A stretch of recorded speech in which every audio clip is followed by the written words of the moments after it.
Hello, everyone. Good evening. Welcome to Calling All Canna Moms. This is your host, Danielle Simone Brand. And let's see, I'm a cannabis writer. I'm the author of the book Weed Mom. And I'm so excited to welcome my guest today, Lisa Snyder. Lisa, I'll invite you up first and then I'll read your bio. If you hit that mic in the lower right-hand corner, then you should pop up. And anyway, hello, everybody. Hello. For Lisa to be able to hop on. I'm coming at you from my garage again this week because my mom is still visiting and everybody's home. My husband, my two kids, my mom is here, the dog, all the beings. So yeah, hopefully my audio is all right. So let's see. I don't see. Oh, there she is.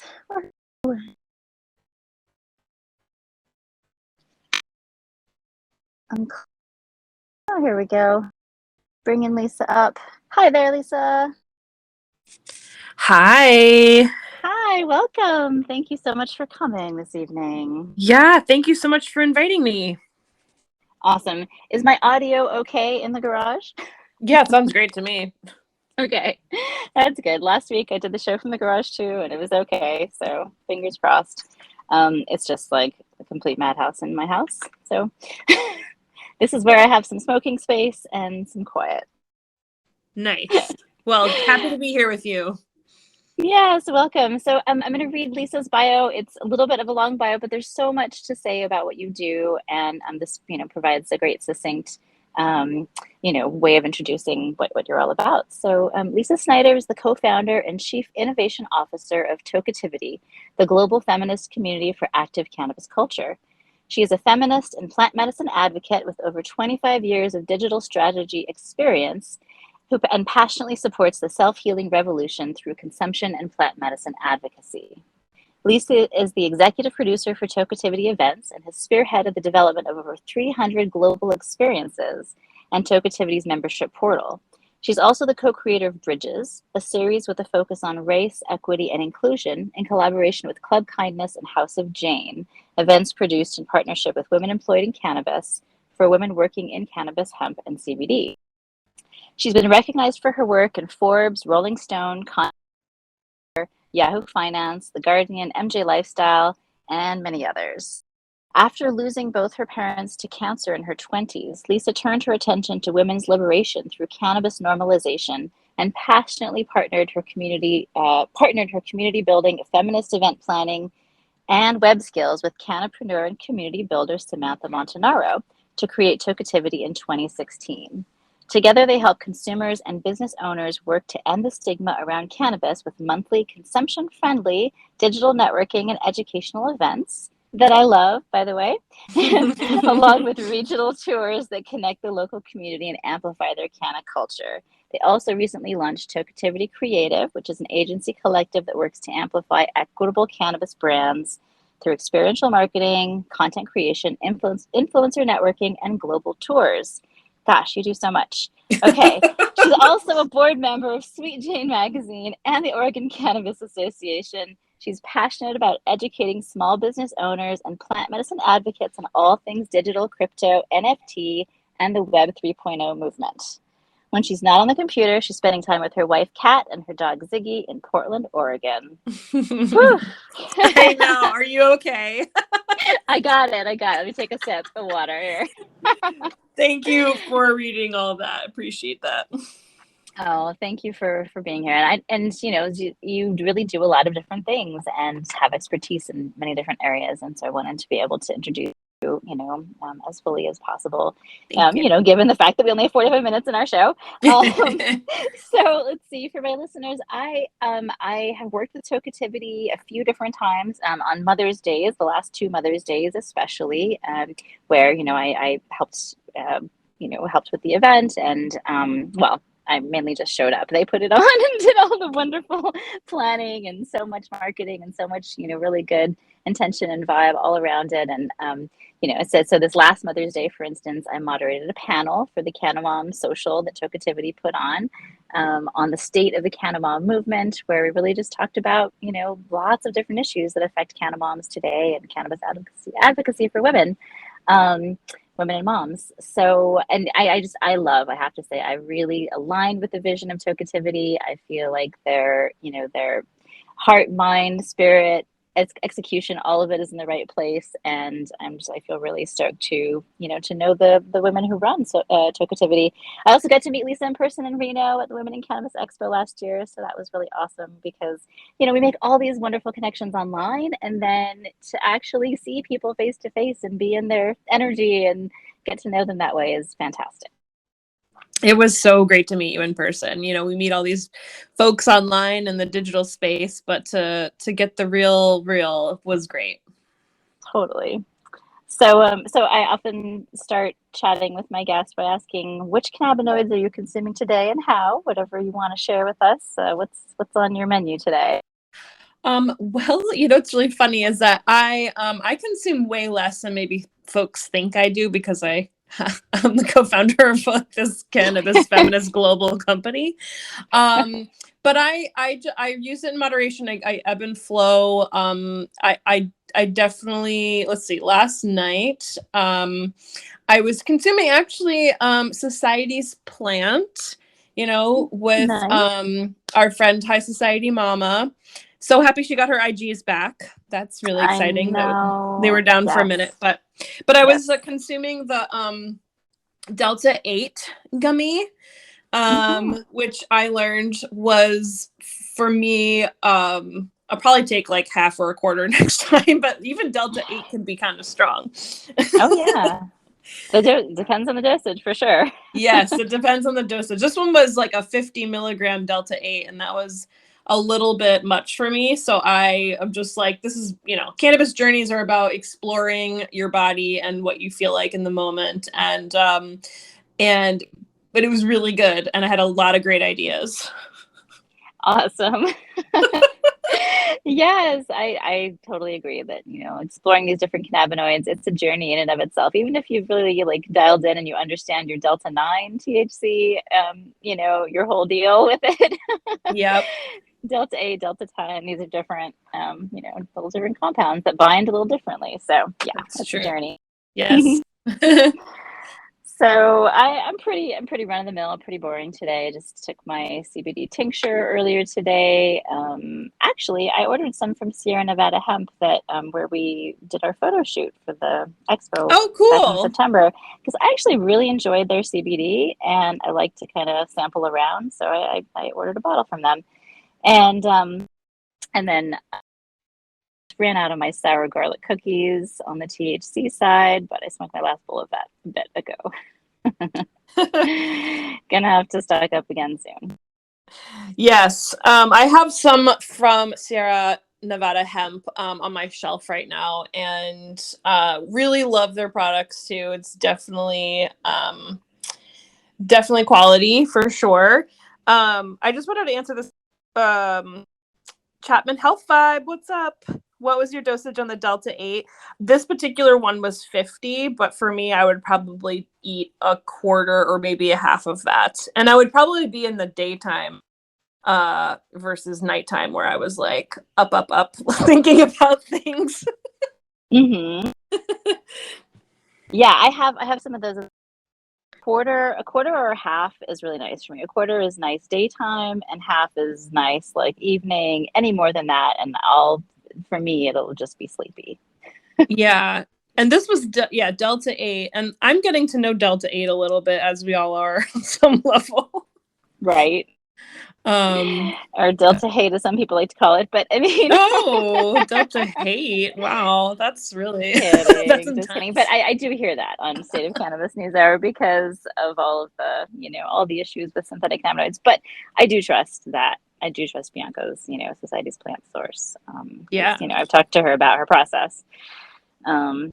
Yeah, cool. So let's just kind of dive into talking about kind of how you got to where you are with cannabis. Like, that's the broad strokes of your personal cannabis journey, and it's alluded to a little bit in your bio. But how did you find cannabis as a healing tool, a community building tool, and something that you enjoy as well?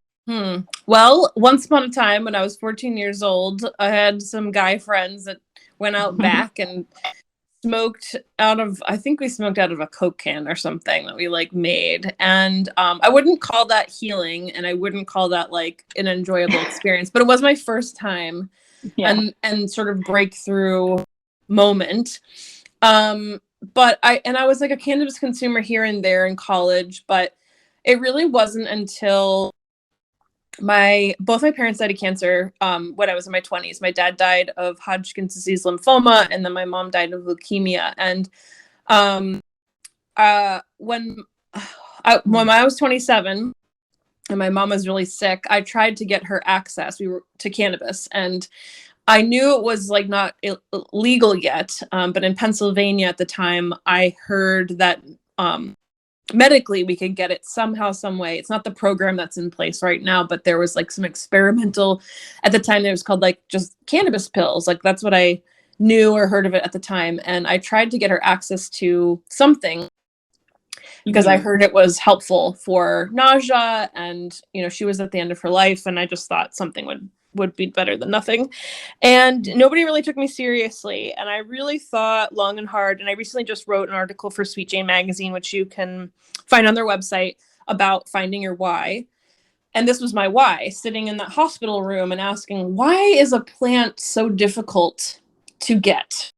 Why is a plant like this illegal? Like really I know a lot of history now about the plant and why it's illegal, but like really truly, why is this difficult? And it's really been in my heartbeat every day, thinking about my mom and thinking about all the people who suffer from, whether it's cannabis, or not cannabis, but cancer and different ailments, who could really benefit from cannabis, and have benefited from cannabis. I meet them all the time through Tokeativity. It is really the why under the surface of everything I do, in addition to the liberation of women through cannabis. And it's not, I think it's really been through Tokeativity that I learned that cannabis could really be healing for so many on that like health level. I knew that it opened you up, and I knew that you could get really creative with it, and I knew that you can explore your own personal feelings and feel connections and bonds with other people. But I didn't really know how healing could possibly be until after launching Tokeativity. Yeah, and I definitely want to get into, what that is like, but I also want to acknowledge that, that's an intense story, losing both of your parents to cancer in your 20s. Like, wow. I admire the strong, smart, amazing woman that you are, and like, gosh, I can't imagine having to go through that in my 20s.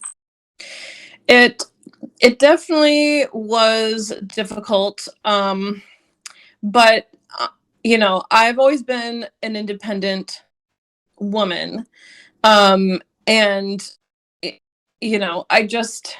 it really put some hair on my chest, I'll tell you that. I've learned to take care of myself in a completely different way, way more than just being an independent person.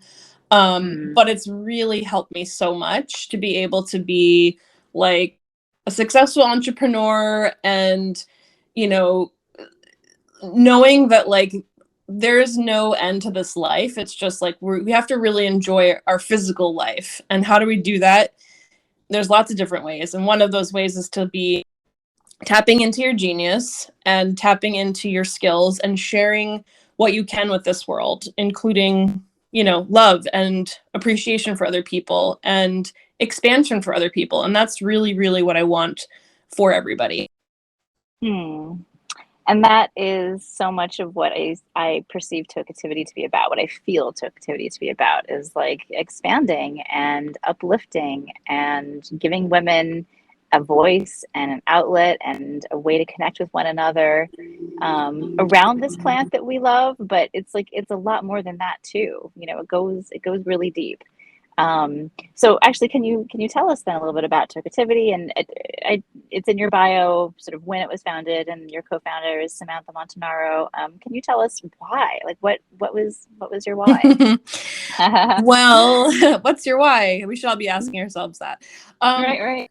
Yes. Well, I moved to Oregon from New Jersey in 2013 with my wife. I wasn't planning on being in the cannabis industry, but I did to explore my artist self here.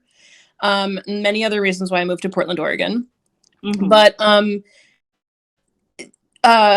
we had just voted, and that felt so liberating, for legal adult use cannabis here in the state in 2014. And on in January 2015, I invited friends to come over to do some vision boarding for the year and setting intentions. And I sent them a doodle poll, and I called it Dinner and Tokeativity.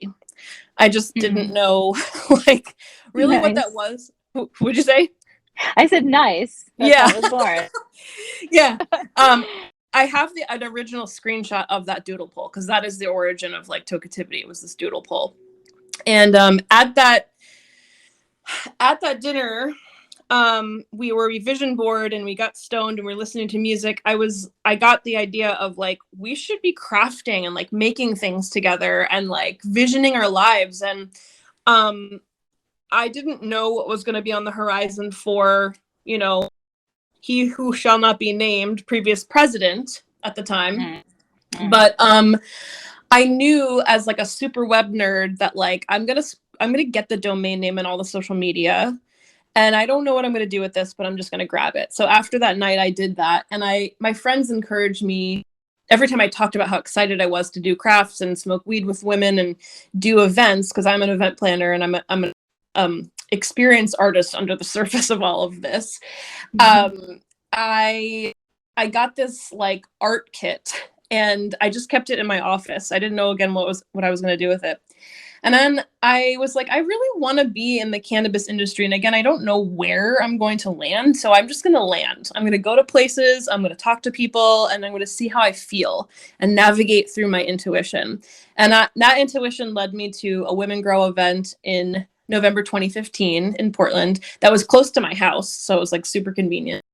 Mm-hmm. And I overheard Samantha talking about how she had a consumption-friendly space in her house. And I was like, oh my God, like, could I execute my vision through this physical space?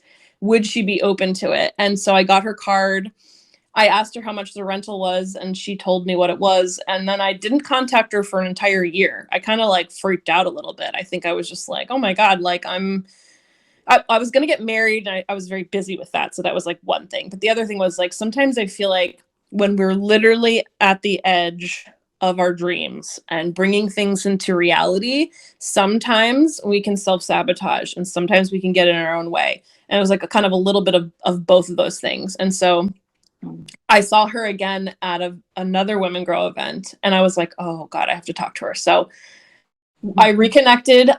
She invited me over to her house, and I pitched her on my idea of having a meetup for women that was, consumption friendly and like whatever, all the ideas. And I said, I'm thinking about calling it Tokeativity. What do you think? And she was like, fuck yeah, I'm into it. I'm into it. Let's do this. And I was like, okay, cool. And then she was like, okay, what are you doing in January 15th? And I was like, so not ready to like put a date on the calendar, but I was like, okay, let's do this, Mm-hmm. And so January 15th, 2017, 5 days before the inauguration of our previous president, we launched Tokeativity. And I was so freaked out about like kind of outing myself about being a cannabis consumer. I didn't know if what we were doing was totally legal. It's very much gray area consumption stuff. And, but I was trusting her a lot to know like how to navigate that part. I navigated all the digital stuff and the organizing and the women's stuff, which I'm very, very passionate about. So that is like the original origin story of Tokeativity. Yes, I love that. I mean, don't we all hear that advice? Like, go for the fuck yeah. And that was a big one from Samantha. And it sounds like it was a little bit more of a process, like a gradual process of getting used to the idea for you. But, so happy that synergy, happened, that came together. Yeah, and it evolved from there. Our first event was a vision board workshop, which was made sense because that's how Tokeativity was really born. But actually at that event, a woman sitting next to me, because we had all like had the seats next to each other, was like, this is so fun. I love this so much. But like, I feel like I want to get up and socialize. I feel like I want to talk to other people. And I was like, you know what? We're going to make a social. And that's actually where the Tokeativity social was born. So we launched that on the following month and made that a ritual. And that's actually like how Tokeativity grew its roots was because we had a ritual, we had themes, we had a focal point, and the focal point was like, I want women to feel better when they leave than when they got here. Like that's always my intention with all the Tokeativity events that we ever do. And so it was a combination of all of these magical moments of listening to intuition and showing up that have really birthed Tokeativity into the world. Yes, absolutely. And so, okay, so you began obviously working in person with people, inviting people in person and having these socials, these monthly socials. Did you switch to digital, or did you have both digital and in person for a while? And then, of course, with the pandemic, I know you switched to only digital for quite a while. Can you kind of walk us through that journey and also where you are now with events? Yes. So October 2017, we were launching our first Witchy Woman event. And we were using Eventbrite and got shut down like one day before the event. And I was like, I found a back door. I got our event registration list. It all worked out. It was our biggest event. But I realized that moment that we needed to have our own platform in order for, for these kind of things to basically not use the man's tools. Yeah. We need to use our own tools. And so I went to work on creating a membership platform called Tokeativity Connect for our members. And it was additionally, we wanted to protect ourselves for consumption events to be able to have private events that you have to jump through some hoops in order to get there. You can't just show up at an address. Mm-hmm. And so from that, that launched January 2018. And soft launch, we beta tested it. And in May 2018, we actually started having online events. And it was like, kind of like, all right, we're going to see who shows up to this live thing. Of course, it's going to be recorded and we can share this later. And there was some excitement around it, but it really wasn't until like when everything shut down. And I was just telling the story to our COO, Casey, today. When I ran upstairs to our physical space, which we ended up having another one called Prism House 2.0, and I said to her at the beginning of the pandemic, I said, we're going to have to go all digital. And they both looked at me, Sam and Casey looked at me like, what the fuck? Okay. Like, and I'm just like, just trust me. We're going to have to go all in. We'll figure this out. And we actually, Bianca, it was really the first time I met Bianca because we were going to launch in person in Chicago, our Chicago chapter, which since we've wound down our chapter program, but she was going to teach a yoga class and going to be there. And she ended up doing it online. I think that was her first online class that she ever did too. So that's how we pivoted into pandemic times, was just like, we got to go all in and we'll be there. We will create a customer service support system who are like, I don't know what I'm doing, can feel like that's fine, but we'll help you get to where you need to go. And we still do online events, and we will be hybridizing Tokeativity events, but that's really where the online events came from. And I mean, I didn't know about Tokeativity before the pandemic anyway. So, it was only during this time when we were all pivoting to digital stuff that I found out about what you all were up to. But I have to say, I really, truly appreciate the the accessibility of online events and the way that, it's not just like Zoom. It's not, it's a good platform that it's Hopin, right? Is that the name of the Yes. platform? Yeah. And so there's all this capability of like having, breakout rooms and chat rooms and, one-on-one networking and various like fun, the photo booth. There's like a lot going on. I mean, I know it's been called the Beehive of Activity by Rolling Stone, and it is a good description because there is so much going on. It's not just like you're sitting there on a Zoom call for, for 2 hours at all. Right, exactly. And we didn't want that. We were like, I knew that, God bless Zoom, because they definitely like kicked it up a notch during For pandemic sure. times. But For I sure. knew that I did not want to have events that were just like you're sitting around in a room. Like there was, more to the experience than just one aspect of it. And we tried so hard, and I think we succeeded to turn that into a digital beehive of activities, like where you could be in multiple places. You can jump from here to there. And some people would be like, I can't get to everything. This is, but like it makes it fun because it's like you got to go to the thing that you're called to, Right. Yeah, I know. I do have to make hard decisions sometimes or switch back and forth. Yeah. Do.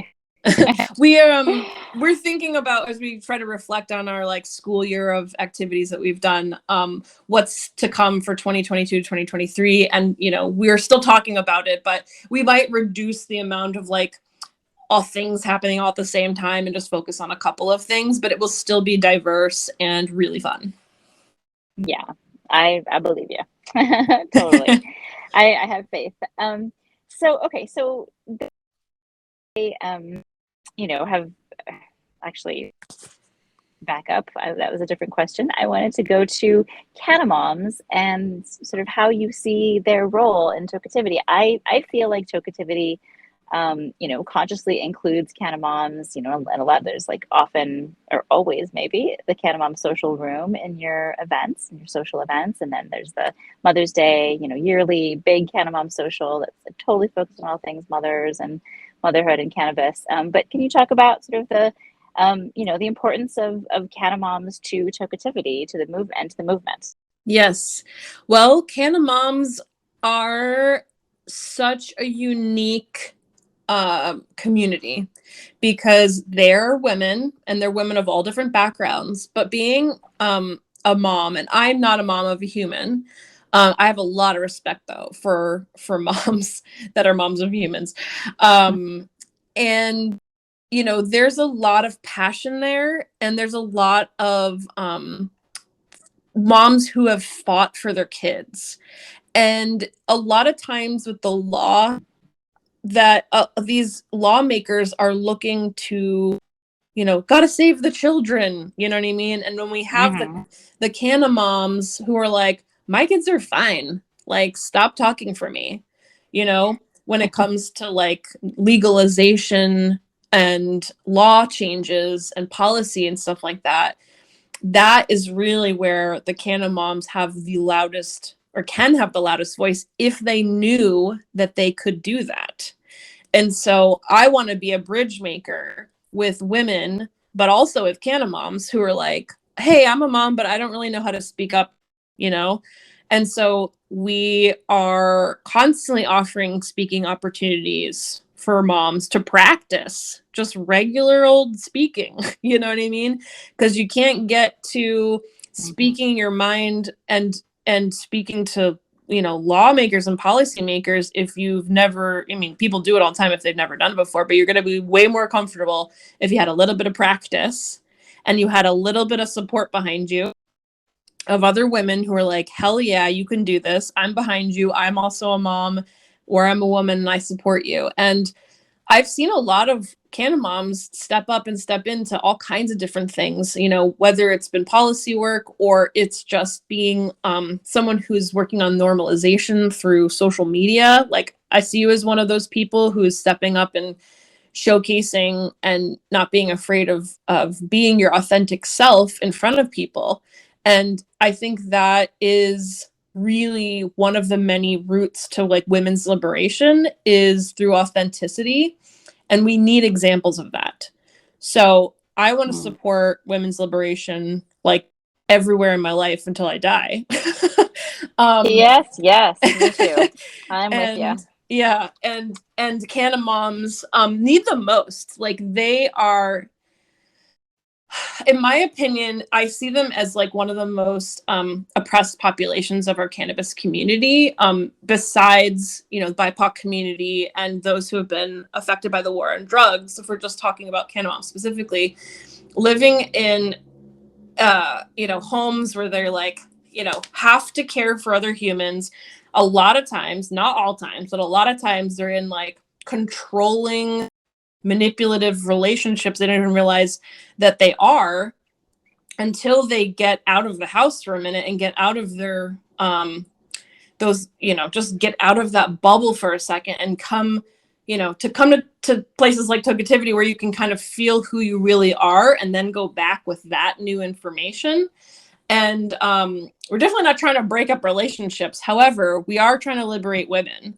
And a lot of those women have made different decisions about their relationships in their life because they realized that they're abusive and they didn't have that contrast. So, you know, the Canna Mom movement is important for a lot of different reasons. And it is the main pathway, I think, to normalization, in my opinion. It is the main pathway to normalization. Is that what you said? Yeah. Yeah, I agree. I mean, you know, we say this quite a lot on Clubhouse, on, you know, on Sunday, go with High Society Mama, and, you know, it's part of the conversation. I think right now is that, you know, when cannabis is normalized for mothers, then it will be normalized for everyone. Yeah. Because, you know, yeah, there is still such a stigma, so many barriers, so many, like, you know, truly like scary legal barriers too for mothers in a lot of instances where, you know, they might risk their custody of their children for, you know, for use of a healing plant. Yeah. And It's yeah, it's not as safe for some, and I recognize, you know, being a white woman, having white privilege, and I'm not a mom, like I said, but I know that like white moms have it a lot easier than black moms, and there's all these different layers here that we need to acknowledge. absolutely. And, you know, this is not a message of like, you know, wave the weed flag and you're gonna be fine. It's like knowing what you can and can't do, what you should and shouldn't say. I'm super excited about Sweet Jane Magazine's CHS, is that the CPS. CPS? I was like, wait, I know the middle letter here is messing it up. CPS guide to CPS is coming out, and this I is saw going to be that. huge. Yes. Yeah. Yeah. For that too. So yeah, Sweet Jane Magazine is they're in the process of putting it together, right? Yes, it's not The guide, done yeah. yet. It Okay. will. Yeah, I think it will be released this year, but Okay. sign up for their email list and find out. Right. Yeah, a guide to CPS in different states, you know, and, you know, what you need to know in each state and what the sort of precedents are and that sort of thing. Really helpful information for moms. Yes.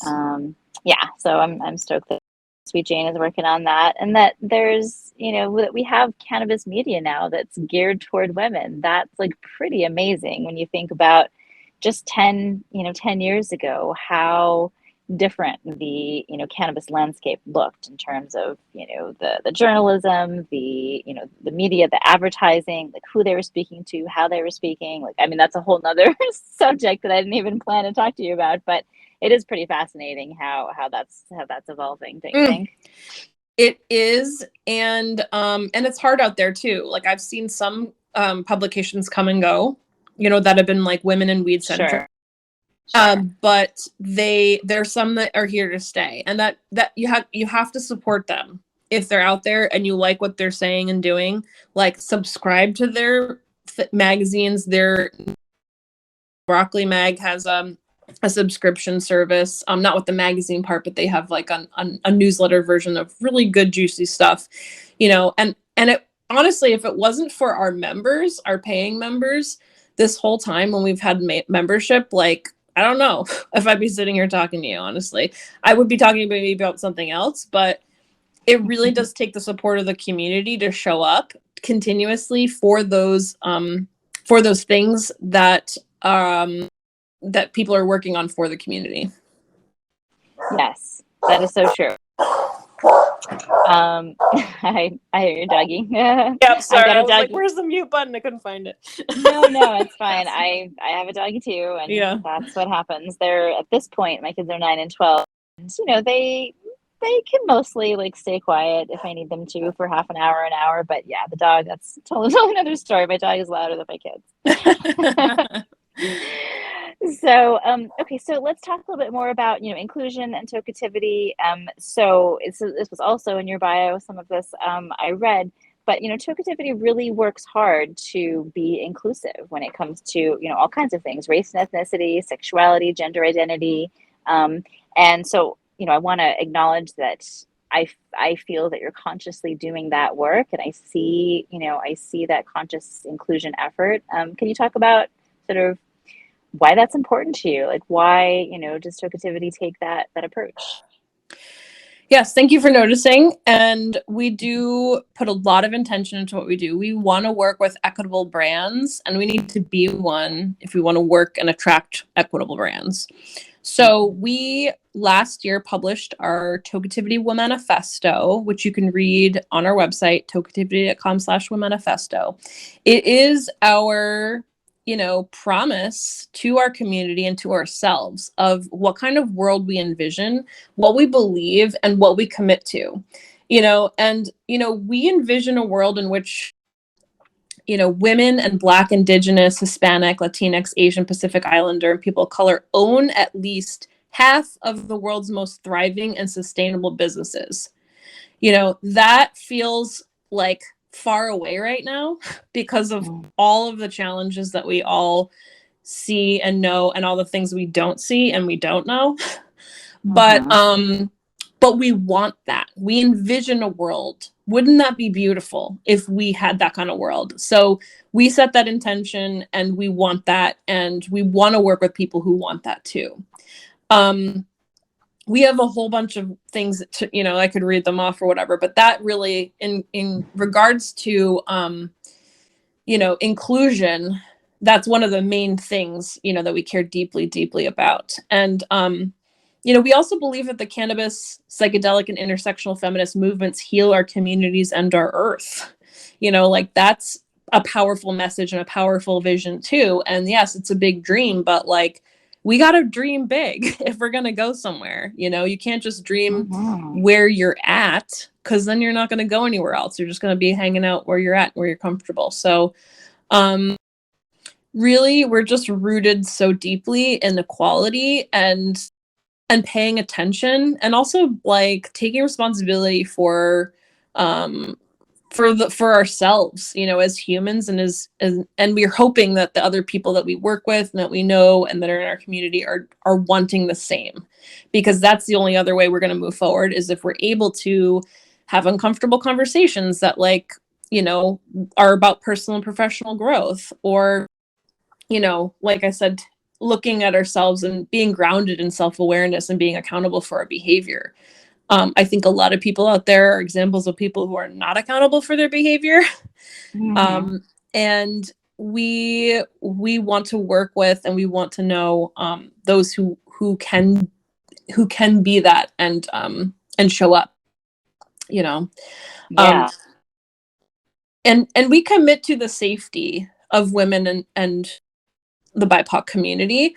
Obviously, we can't control everything that ever happens, either at our events or by somebody in the community or whatever.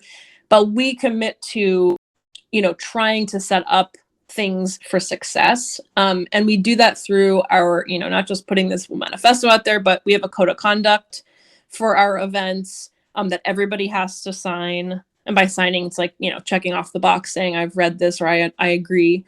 That we really do hope gets adopted by other event planners in the future. Yeah, and I noticed that because I've participated, as a moderator, now in a few events. I mean, of course, I've joined as a participant in lots of socials, but I did notice that you have that code of conduct that is really, I don't know what the right word is, but rigorous, holding people to a high standard of personal conduct. And yeah, I'm down for that.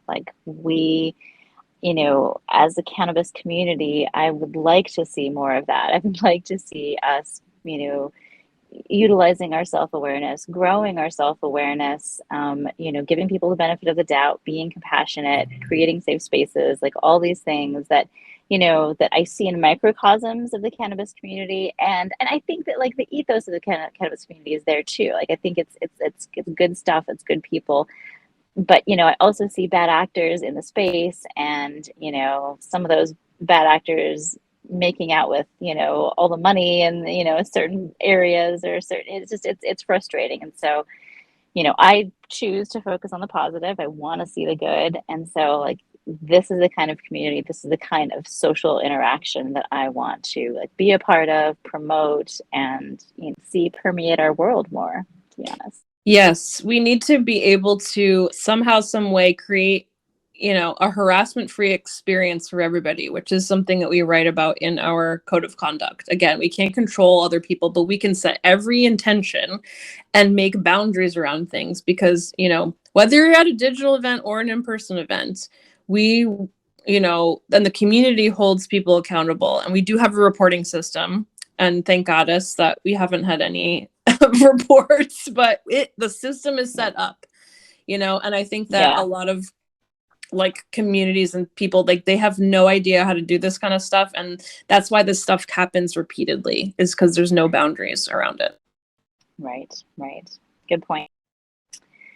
So, okay, so moving on to my next question, because actually this goes so quickly when I'm talking to people. It's always interesting. Like there's so many things, so many more things that I feel like I could talk to you about. So maybe I can have you on again if you have time, Yeah, some I day in the love future. talking about this stuff.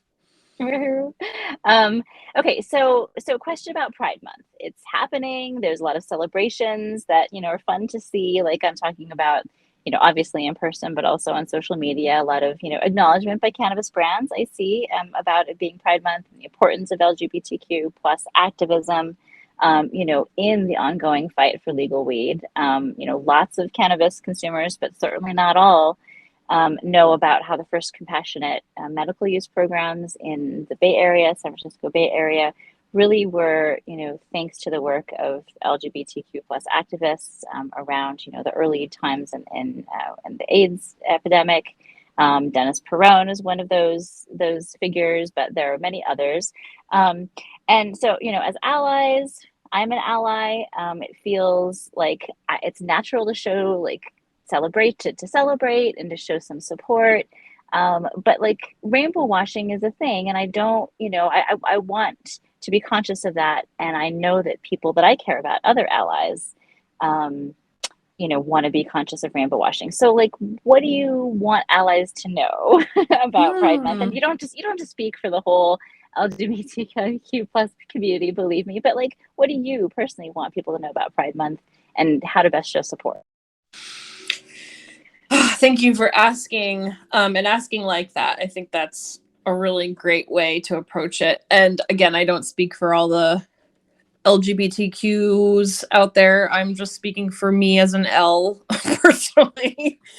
But I have seen rainbow washing happens. But I was just talking to a friend of mine a couple weeks ago about this, and I was like, you know what? This is just me personally. Like, I like seeing the rainbow flag. I like seeing the visibility. I know that there's different reasons why people like highlight other people, or they're like, there's definitely like it goes kind of far into being kind of gross, where like Walmart's putting like a rainbow on, a water bottle or something, and it's just because they know it will be sold, and it's not because they're actually trying to highlight a human being or like a company or something like that. I feel like that's maybe where the line is for me, but of like actually being excited versus being disgusted. But Right. yeah. But I like seeing it. I'm okay with it. I'm not mad about it whatsoever. Like, I'm not disturbed by it, and I more visibility. Like, I actually think like, 20, 30, 40 years ago, we would be surprised if someplace like McDonald's had a gay flag in their window. You know what I mean? Mm-hmm. I think Mm-hmm. it's progressive that these companies, like, yeah, they're trying to make money on it, and that sucks but we live in a capitalist country that tries that is organized by a lot of white men, and that's where their MO is making money on everything and screw everybody else. Generally speaking, with the capitalist mindset. But you know what? It's normalization to me. Imagine if they were flying weed flags. We'd all be like, yeah, what are we gonna be mad about it? You know what I mean? Like, You're right. No, I wouldn't be mad about it. yeah, and that's gonna happen. They're gonna be flying weed flags. Oh yeah, I'm down for that. I'm here. Let's bring it on. Yeah. And, pride weed flags. Let's put it all together. Yup, that's gonna happen too. Amazing. Well, Lisa, that pretty much wraps up our show tonight. I feel like that conversation was wide ranging, really uplifting and affirming. I honestly, I always feel that. I mean, okay, always, but usually feel that when I speak with you or when I hear you speak, because I see you as somebody who upholds a really high vibe vision for this community. And, I see you like communicating with integrity and just, going about what you're doing in this space with integrity. So I want to thank you for that and Thank for just you. being here. Thank you so much. I appreciate that. I'm taking that in. Oh, And it does take some level of like bravery, ongoing showing up to do these kind of things, right? Like you're doing it in your ways, I'm doing it my ways, and everybody listening is doing it in their own ways. And we just keep showing up for ourselves and each other, like, and focusing on feeling good for ourselves and other people. Like, literally, there's nothing that you can't do. oh yeah. Yep, I can hear that all day. Can people find you and Tokeativity and work with you potentially? Yeah, well, follow us on all the things. It's just Tokeativity. And you can Google us. Yeah, we're on all the socials. You can become a member for free on our website, and then you'll kind of get tapped into our membership like perks. There's a long list of them. We have different membership tiers, everything from free to um, creative professionals, grassroots, business membership. All of the things are listed on the website there.